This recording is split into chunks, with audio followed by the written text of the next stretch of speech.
첫 문장은 벼락처럼 떨어졌습니다. 시어머니가 아니라 심판이 왔다. 민경채는 그 말을 듣자마자 숨이 멎는 느낌이었는데요. 장여사로 알고 지내던 스텔라장이 문간에 서서 아주 담담하게 이름 석자를 내놓았습니다. 데이비드 정, 한국명 정호세. 내 아들이지. 스텔라장의 목소리는 낮았고 낮은 대신 단단했습니다. 그리고 경채야. 내 아버지와 내가 내 아들을 없애라 시켰다는 얘기 다 알고 왔다.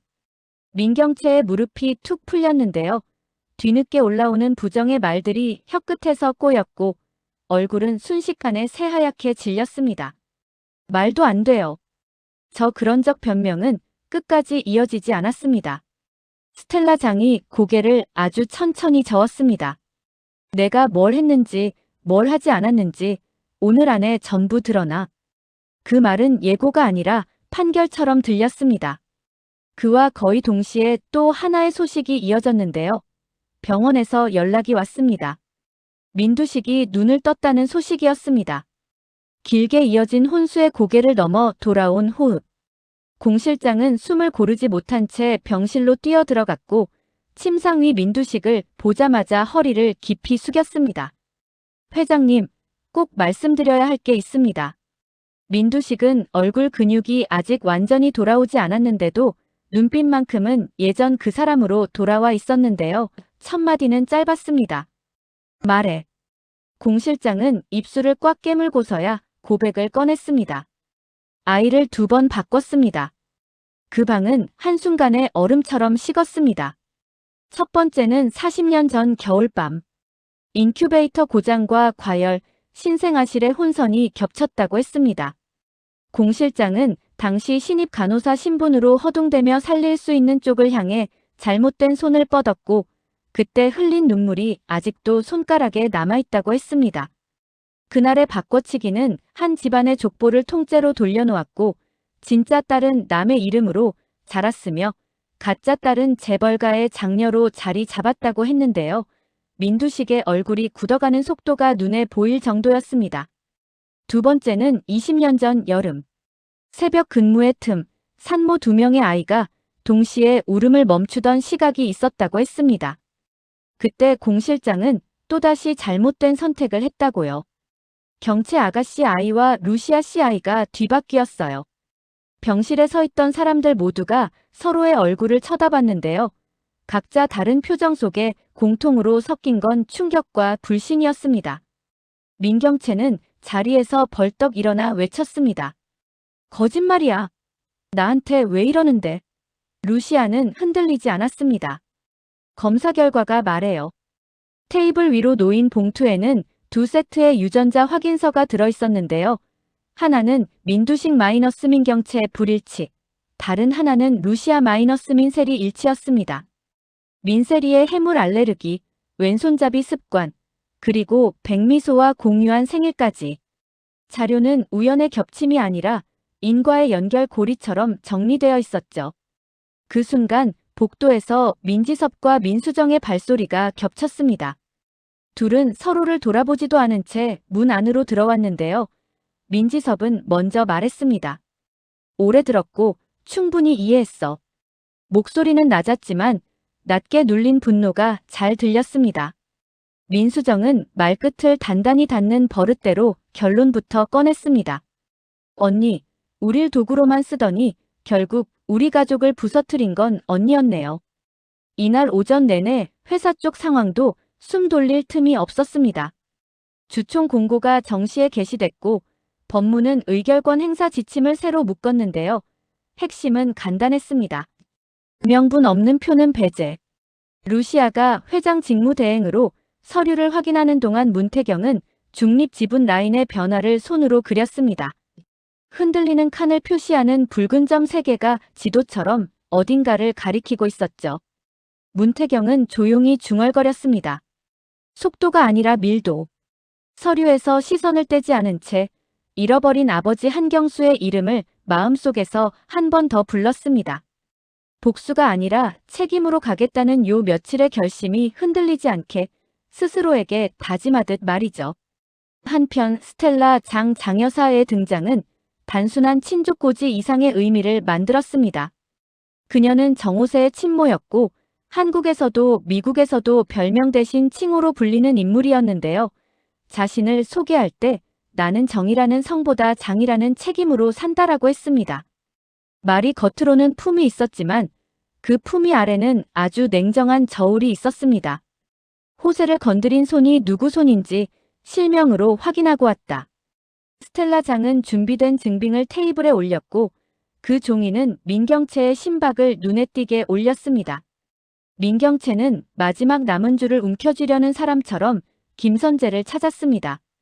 김선재는 오래전부터 사위라고 스스로를 불렀지만 오늘만큼 그 호칭을 크게 말한 적은 없었는데요. 그의 웃음은 얇았고 얇은 웃음 뒤에는 오래 숨긴 칼끝이 있었습니다. 경채 씨, 마음 약해지면 지는 거예요. 오빠부터 처리합시다. 민지섭이 키를 쥐고 있잖아요. 그 말은 유혹처럼 들렸고 유혹은 언젠가 죄책감으로 돌아오지만 그 순간만큼은 달콤했습니다. 하지만 김선재가 모르는 것이 하나 있었는데요. 그의 방심을 틈타 흘린 몇 통의 전화와 메시지가 이미 루시아와 문태경 쪽 녹취 라인에 걸려 들어가 있었다는 사실입니다. 민두식 마이너스 민경채 부녀 불일치, 서류 내가 쥐고 있어. 마지막에 회장까지 그 불길한 독배기 파일 이름과 함께 정리됐고 법무는 사실상 스스로 내는 자백 목록을 확보했습니다. 오후가 깊어지자 회사의 표는 빠르게 정렬됐습니다. 민지섭은 마침내 결제선에서 손을 뗐고 그 대신 의결권 위임장 묶음을 들고 루시아에게 향했습니다. 조건은 하나도 안 받아요. 그냥 더는 이용당하지 않겠다는 뜻이에요. 말투는 담담했는데요.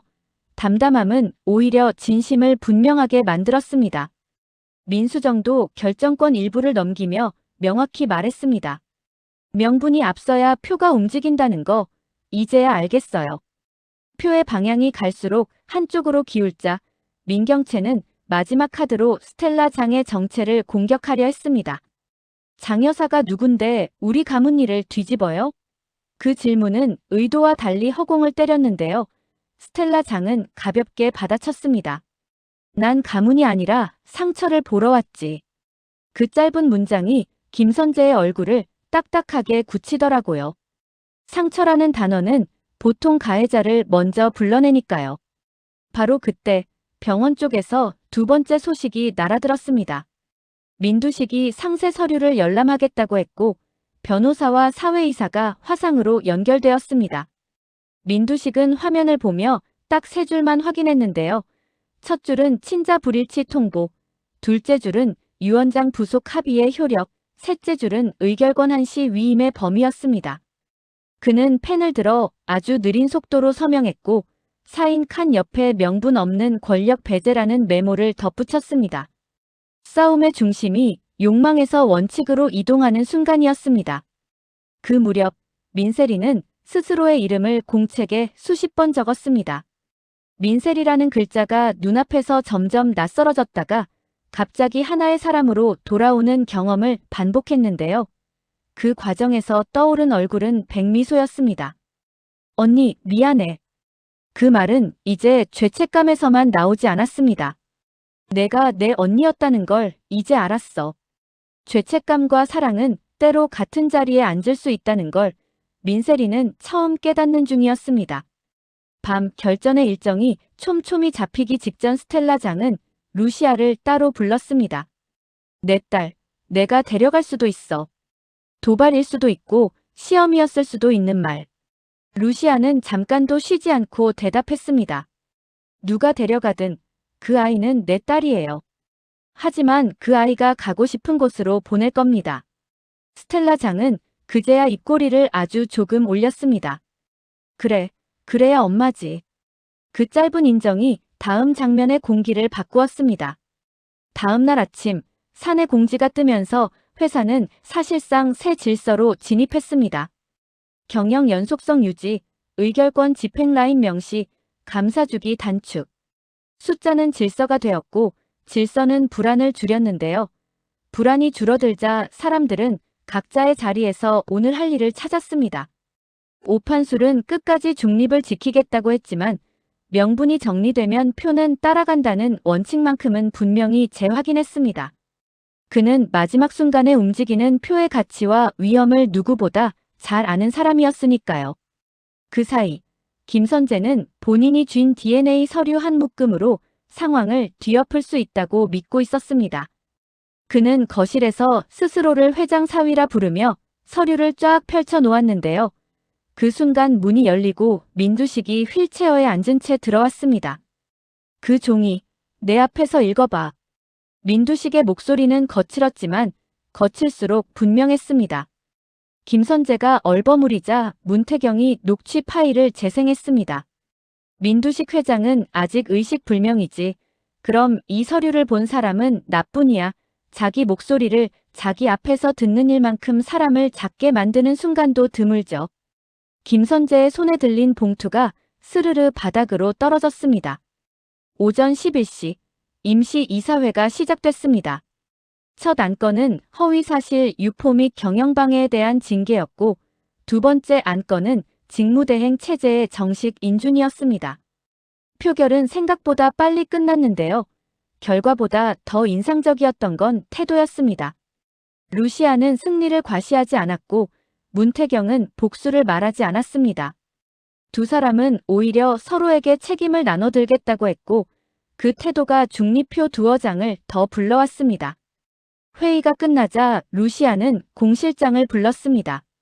오늘 당신 죄도 같이 올려놓읍시다. 공실장은 고개를 끄덕였고 자신이 져야 할 벌을 스스로 정리해왔다고 했습니다. 두 번의 바꿔치기. 어떤 이유로도 정당화되지 않는다는 거 압니다. 다만 아이들을 살리려 했던 마음까지 부정하진 말아주세요. 루시아는 길게 대답하지 않았는데요. 단 하나는 분명히 했습니다. 벌은 법과 회사가 줄 거고 용서는 아이와 내가 줄 거예요. 정오가 지나자 민경채는 더 이상 숨어 있을 곳이 없었습니다. 한때 자신을 감싸주던 직함과 호칭들이 하나둘 떨어져 나갔고 남은 건 이름뿐이었는데요. 그 이름마저 이제는 출발점으로 돌아가야 했습니다. 스텔라 장이 마지막으로 그녀 앞에 섰습니다. 경채야, 널 벌 주려는 게 아니야. 내가 만든 피해를 보라고 데려온 거야. 민경채는 어쩌면 처음으로 누군가의 말을 제대로 들었습니다.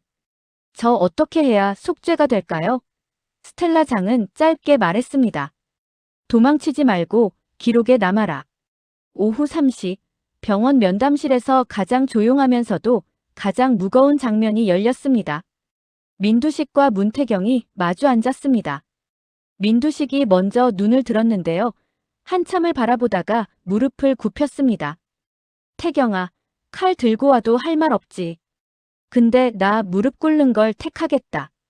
욕망으로 쌓아 올린 자리를 스스로 낮추는 일은 웬만한 용기 없이는 어려운데요. 민두식은 그 어려운 일을 선택했습니다. 내 아버지 한경수 내가 잘못했다. 복수 대신 책임을 취해라. 회사는 내가 지켜라. 문태경은 오래 참았던 숨을 뱉으며 고개를 숙였습니다. 저도 복수 대신 책임으로 가겠습니다. 다만 기록은 남기겠습니다. 그 대답은 화해가 아니라 합의였고 합의야말로 조직을 움직이는 가장 현실적인 방식이었습니다. 같은 시각 민세리는 루시아와 짧은 대화를 나눴습니다. 말로는 짧았지만 마음은 길게 연결된 대화였는데요. 민세리가 먼저 물었습니다. 엄마, 나 벌 받아야겠죠? 루시아는 고개를 가로저었습니다. 죄는 기록으로 가고 넌 내 딸로 산다. 오늘부터. 간단한 문장이 울음을 멈추게 했습니다. 사람을 살리는 건 때로 가장 쉬운 말 한 줄이더라고요. 저녁이 되기 전 마지막 절차가 남았습니다. 스텔라 장이 들고 온 남은 지분 4%가 루시아 라인으로 편입됐고 법적 검증을 마친 문서가 회사 서버에 올랐습니다. 최종 집계 28%, 7%, 7%, 4% 중립위임 일부. 숫자는 차갑지만 그 숫자가 가리키는 내일은 따뜻할 수도 있었는데요. 그 온도를 결정하는 건 결국 사람의 태도였습니다.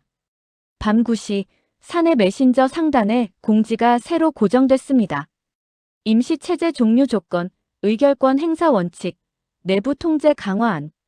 화려한 수사는 없었고 이름도 필요 이상으로 등장하지 않았습니다. 대신 서명 칸 옆에 한 문장이 추가돼 있었는데요. 피보다 신뢰. 그 5글자가 누구의 입에서 먼저 나온 건지 중요하진 않았습니다. 오늘 하루 동안 가장 많은 사람의 마음을 움직인 말이었으니까요. 그리고 끝을 닫기 전에 꼭 남겨야 할 장면이 하나 더 있었습니다. 민경채가 스스로 기자들 앞에 섰습니다. 변명 대신 사실만 말하겠다고 했는데요. 목소리는 떨렸지만 문장은 분명했습니다. 오늘 저는 제 이름이 무엇인지 처음부터 다시 배우게 됐습니다. 가족을 이용했고 권력으로 사람을 누르려 했습니다. 벌을 피하지 않겠습니다. 짧은 고개 숙임 뒤 그녀는 무대에서 내려왔습니다. 그걸로 모든 게 용서되는 건 아니었지만 적어도 오늘은 도망치지 않았습니다. 마지막으로 병원 5개 휴게소에서 루시아와 문태경이 나란히 서 있었습니다. 둘 사이에는 새로운 책임의 무게가 놓여 있었는데요. 무게를 나눠들기로 한 사람들의 눈빛은 흔들림이 적었습니다. 문태경이 말했습니다. 우리가 해야 할 건 복수의 완성이 아니라 잘못의 기록과 공동체의 회복이겠죠. 루시아가 고개를 끄덕였습니다. 그리고 두 사람이 동시에 같은 쪽을 바라봤는데요. 그 방향에는 민세리가 있었습니다. 스스로의 이름을 이제는 망설임 없이 부를 수 있게 된 얼굴이었죠. 이야기는 이렇게 정리됩니다. 스텔라 장은 피해 응징 대신 진실의 확인으로 판을 뒤집었고 공 실장은 2번의 죄를 스스로 기록 위에 올렸습니다. 린두식은 칼이 아니라 무릎으로 사과를 택했고 문태경은 복수를 책임으로 바꿨습니다. 루시아는 권력의 과시 대신 절차의 언어로 조직을 수습했고 민세리는 누구의 딸에서 나 자신으로 걸어 나왔습니다. 남은 질문은 아주 단순하지만 그래서 더 강력합니다. 피로 얽힌 과거를 끊고 신뢰로 묶은 내일이 과연 얼마나 멀리 갈 수 있을까요? 내일의 표는 여전히 움직이겠지만 적어도 오늘 밤만큼은 모두가 같은 쪽을 보고 있었습니다. 그리고 그 방향에는 벌과 용서, 책임과 사랑이 조용히 나란히 서 있었는데요. 그 나란함이야말로 이 긴 싸움이 남긴 가장 값진 결론이었습니다. 드라마 리뷰 탐정의 다음 추리도 놓치지 마세요. 더 흥미진진한 리뷰를 위해 구독, 좋아요 부탁드려요. 감사합니다.